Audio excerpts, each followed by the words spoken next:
1982 మా అన్నయ్య నందమూరి తారక రామారావు గారితో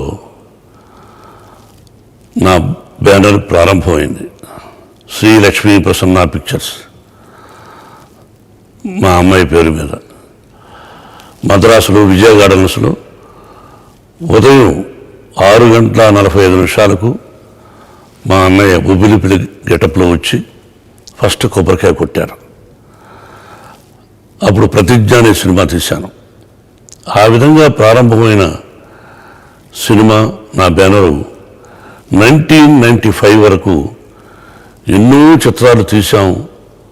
విజయాలు అపజయాలు అన్నీ మనం కష్టపడతాం కానీ భగవంతుని ఆశీస్సులు. అలాగా 1995లో పెదరాయుడు చిత్రం తీశాం.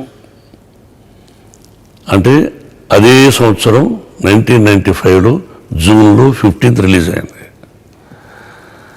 సినిమా పరిశ్రమ బిగినింగ్ అంటే అప్పటికి 60 సంవత్సరాల 50 సంవత్సరాలు అయిందో కానీ అన్ని సంవత్సరాల్లో పెదరాయుడు చేసినటువంటి కలెక్షన్స్ ఏ సినిమాలో లేవు లేవు లేవు. ఇది వాస్తవం. ఇది మీ అందరికీ తెలుసుది. ఎన్నో సందర్భాల్లో మా గురువు గారు కానీ నాగేశ్వరరావు గారు కానీ అన్నయ్య రామారావు గారు కానీ చెప్పారు. ఫస్ట్ షో కూడా ప్రివ్యూ అన్నయ్యకి చూపించాను. అద్భుతం బ్రదర్, ఇది గొప్ప విజయాన్ని సాధిస్తుంది అని చెప్పారు. ఇదంతా దైవాధనమే. మరి ఆ సినిమా రైట్స్ అంటే వేరే తమిళ్ పిక్చర్ నాటామై అనే సినిమా తమిళ్లో ఘన విజయాన్ని సాధించింది. దాన్ని రజనీకాంత్ చూసి నాకు ఒకసారి ఫోన్ చేశాడు. ఏరా రమ్మన్నాడు ఇంటికి. అప్పుడు మెడ్రాస్లోనే ఉన్నాం. ఎందుకు రా అన్న? రారా అని చెప్తానన్నాడు. ఇంటికి వెళ్ళాను. అరే నాటామై సినిమా రిలీజ్ అయింది, గొప్ప విజయాన్ని సాధించింది. రైట్స్ ఆయన్ని నువ్వు మాట్లాడుకో కావాలంటే నేను ఆయనకి చెప్తాను ఈ రైట్స్ మాకు కావాలని, నువ్వు వెళ్ళి మాట్లాడుకో అన్నాడు. ముందు సినిమా చూడరా అన్నాడు.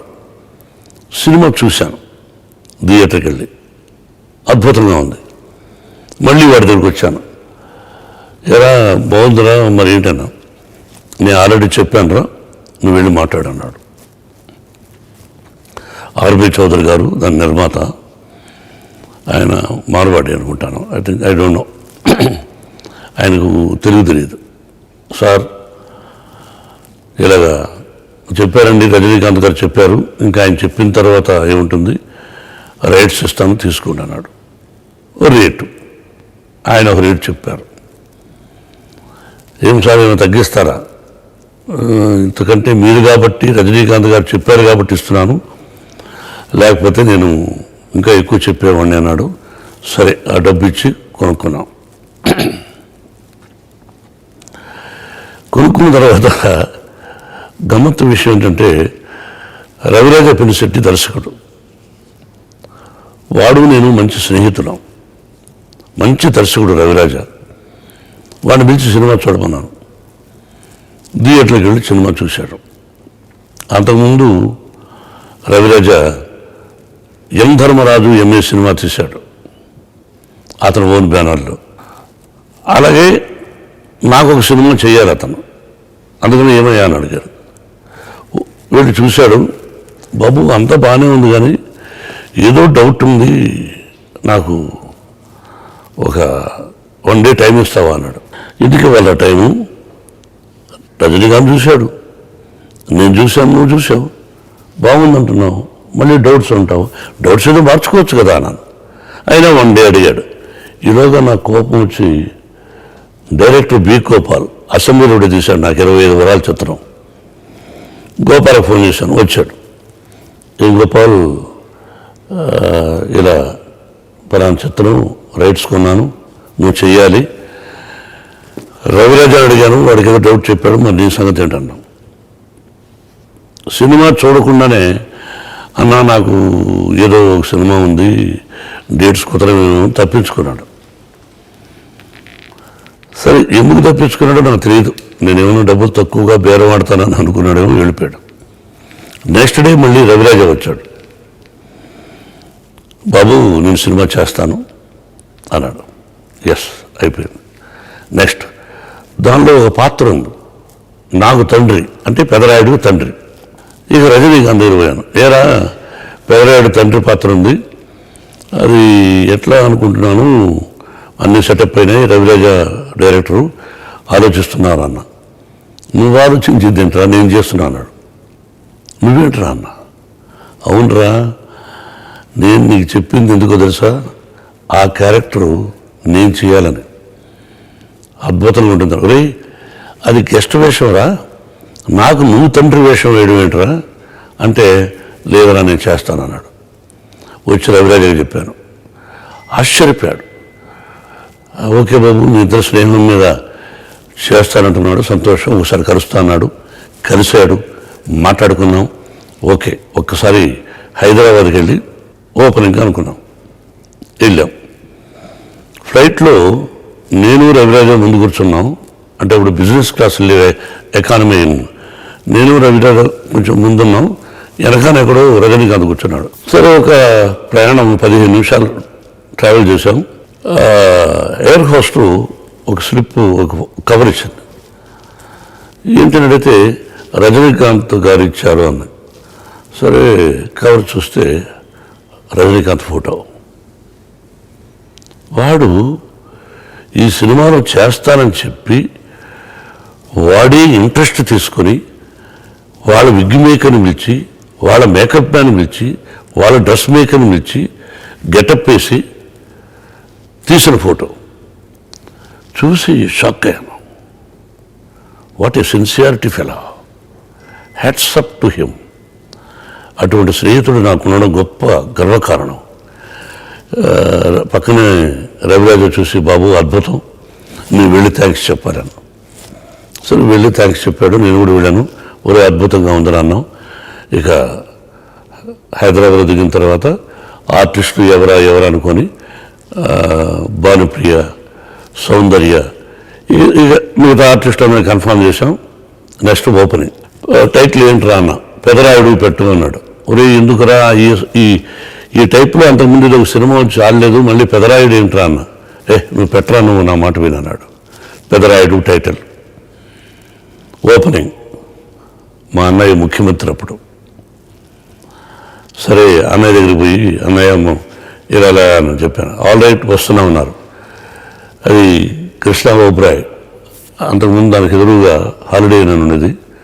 దానిలో ఓపెనింగ్. ఉదయం నాగేశ్వర గారు, రామారావు గారు, టి సుబ్రహ్మణ్యుడు గారు, మా గురువు గారు దాసనారాయణ గారు, ఇంకా ఎంతోమంది అతిరథ మహారథులు, సోదరుడు రాఘవేంద్రరావు అందరూ వచ్చారు. సరే, క్లాప్ కొట్టే క్లాపు. అక్కడ ఏమైందంటే అందరినీ రిసీవ్ చేసుకున్నాం. ఫస్ట్ షాట్లో రజనీకాంత్కి నేను మాల వేయాలి. కెమెరా సైడ్లో పెట్టారు.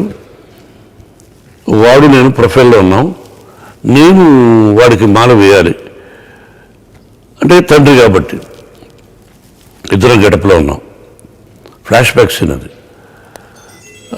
నేను గార్లింగ్ వేశాను, ఇంకా షార్ట్ కట్ చెప్పలా. గార్లింగ్ వేశాను, వేసిన సగం వేసుకున్న వెంటనే వాడు తీసిన మళ్ళీ వేసి కాళ్ళకు దండం పెట్టాడు. ఐ హ్యావ్ దట్ ఫోటో, మీరు చూస్తారా. నేను అనే క్లాప్. ఏమిది మీ అభిమానం, మీ ప్రేమ మీ ఇద్దరికి అన్నాడు. లేదురా, నీ మంచి మనసు దండం పెట్టాను రా, ఈ సినిమా గొప్ప విజయాన్ని సాధిస్తుందిరా అని అన్నాడు రజనీకాంత్. అలా ప్రారంభమైన చిత్రం రాజమండ్రిలో తీసాం. ఎక్కువ శాతం రాజమండ్రిలో నేను తీసిన ఈస్ట్ గోదావరి, నేను తీసిన సినిమాలన్నీ కూడా ఎక్కువ సక్సెస్ అండి అక్కడేనండి. ఎటువంటి మనుషులండి వాళ్ళు. వాళ్ళందరికీ చేతులెత్తి నమస్కరించాలి. ఎంత కోఆపరేషన్ కాదు. వాళ్ళ ఇళ్ళలో షూటింగ్ చేస్తున్నామని అడిగామనుకోండి, ఇస్తారు, డబ్బు తీసుకోలేదు. భోజనం ఒక 10 మందికో 20 మందికో అరేంజ్ చేస్తాం అనేవాళ్ళు. ఒకతనైతే అంతకుముందు ఆయన పేరు గుర్తులేదు, కానీ ఏమండి యూనిట్ అందరికీ భోజనం అరేంజ్ చేస్తాను. ఏమండి వ్యాపారం ఇది, ప్రతిరోజు 100 మందికి 200 మందికి మీరు ఫ్రీగా భోజనం పెట్టండి, మేమే అడుగుతామండి 5-6 మందికి అని చెప్తే ఒక 10 మందికి ప్రతిరోజు భోజనం పెట్టేవాడు. ఏ ఇంటికి వెళ్ళి అడుగు, షూటింగ్ చేసుకోండి. అటువంటి కోఆపరేషన్ చేసినారు ఆ ప్రజలు. జన్మలకు వాళ్ళ రుణం తీర్చుకోలేను. అలా ప్రారంభమై ఆ తర్వాత ఇక సినిమా అయిన తర్వాత రికార్డింగ్లు ఎన్నో చేశాం. ఒక సంఘటన జరిగింది. ఏంటంటే డబ్బు అంతకుముందు సక్సెస్లు తీసిన 1 or 2 ఫెయిల్యూర్ అయినాయి. డబ్బుకు టైట్గా ఉన్నాను. అది ఎలా తెలుసుకున్నాడు రజనీకాంత్, వాడు ట్రైన్లో వచ్చాడు రాజమండ్రికి. వాడు వచ్చాడు కదా, స్నేహితుడు కదా అని నేను వెళ్ళాను. అరే నువ్వెందుకు వచ్చావురా అన్నాడు. అరే స్నేహితుడు తప్పేమిటిరా అన్నాను. లేరా ఎందుకు వచ్చావు, డౌన్ కేకలేశాడు. సరే ఇద్దరు కారులో ఎక్కాం, హోటల్కి వెళ్ళాం. రే ఇదిగోరా అన్నాడు. ఏమిట్రా అన్న. తీసుకురా ఓపెన్ చేయరన్నాడు. ఓపెన్ చేసి చూస్తే 45 lakhs ఉంది. ఇది 1995. ఏంట్రా అన్నా. ఒరే నా తెలుసురా నువ్వు టైట్గా ఉన్నావని, సినిమా గొప్ప విజయాన్ని సాధిస్తుందని మళ్ళీ చెప్తున్నాను, సినిమా రిలీజ్ అయినాక ఎవరా అన్నాడు. What a man, what a friend. I love him till today, he loves me. వాడు నేను వాడిని ఇష్టపడతాం. ఒకరి దగ్గర నుంచి ఒకరు ఆశించేది లేదు. ఆ స్నేహం, ఆప్యాయత, ప్రేమ ఈ సినిమా పరిస్థితిలో చాలా తక్కువ, రేర్. అటువంటిది వాడొకడు మంచి స్నేహితుడు. ఆ విధంగా కూడా హెల్ప్ చేసేటప్పుడు. సరే సినిమా రిలీజ్ అయింది, సెన్సేషనల్ హిట్ అయింది. చరిత్ర సువర్ణాక్షరాలతో లిఖించబడేటట్టు సినిమా చరిత్రలో అంత గొప్ప విజయాన్ని సాధించింది. ఆ సినిమా ఎంతో కీర్తి ప్రతిష్టలకు తీసుకెళ్ళేది నన్ను, రాజ్యసభకు కూడా తీసుకెళ్ళేది నన్ను. కాబట్టి ఇవన్నీ నెమరు వేసుకుంటూ ఉంటే అద్భుతం. అలాగే Ravi Raja Penisetti is a wonderful director. మీరు టీవీలో ఎన్నోసార్లు చూసుంటారు. ప్రతి షాట్ ఒక అద్భుతంగా తీశాడు వాడు. Is a wonderful director. వాడు నాకు మంచి మిత్రుడు. అలాగే మ్యూజిక్ డైరెక్టర్ కోటి కూడా, విజన్ ఫైట్ మాస్టరు, ప్రతి ఒక్క సాంకేతిక నిపుణులు, పిఎస్ ప్రకాష్ కెమెరామెన్, ఆయన లేడు పాపం, అందరూ కూడా అంత అద్భుతంగా. రాజమండ్రి, తిరుపతి మన స్కూల్లో, ఆ తర్వాత హైదరాబాద్, మద్రాస్, ఇన్ని చోట్ల తీసాం. సి పెదరాయుడు ఎప్పుడు సినిమా భార్యాభర్తలు ఎలా ఉండాలి, అన్నదమ్ముడు ఎలా ఉండాలి, ఇంక అంతకంటే మీ ఇప్పటివరకు పిక్చర్ రాలేదు, ఇంకా రాదు కూడా. అదొక్కటి చూసుకుంటే చాలు. నేను ఎప్పుడైనా ఎవరు పెళ్ళికైనా పెడితే ఆ క్యాసెట్ ఇస్తాను. భార్యాభర్తలు ఎలా ఉండాలి అన్నది ఇది చూసి నేర్చుకోండి. ఎన్నో ఉంటాయి, బట్ ఇస్ ఇది మూవీ అని చెప్తుంటాను. ఏది ఏమైనా ప్రజల ఆశీస్సులు ఉన్నాయి అనడానికి ఇదొక నిదర్శనం. ఆ భగవంతుని ఆశీస్సులు ఉన్నాయంటే 25 సంవత్సరాలు, సినిమా రిలీజ్ అయిన 25 సంవత్సరాల తర్వాత కూడా నేను ఇలా ఉంటానని, ఇలా మీతో మాట్లాడతానని కలలో కూడా ఊహించలేదు. ఈ మధ్యలో ఎన్నో బాంబ్ బ్లాస్ట్లు, గొడవలు, పాలిటిక్స్, ఏదైతే అవసరం లేదో ఇక అన్నగారి కోసం ఆ పాలిటిక్స్కి వెళ్ళడం, ఇన్ని జరిగాయి. ఏది ఏమైనా ఆ భగవంతుడికి కృతజ్ఞతలు. ప్రజలందరికీ నా హృదయపూర్వక నమస్కారాలు. Thank you very much.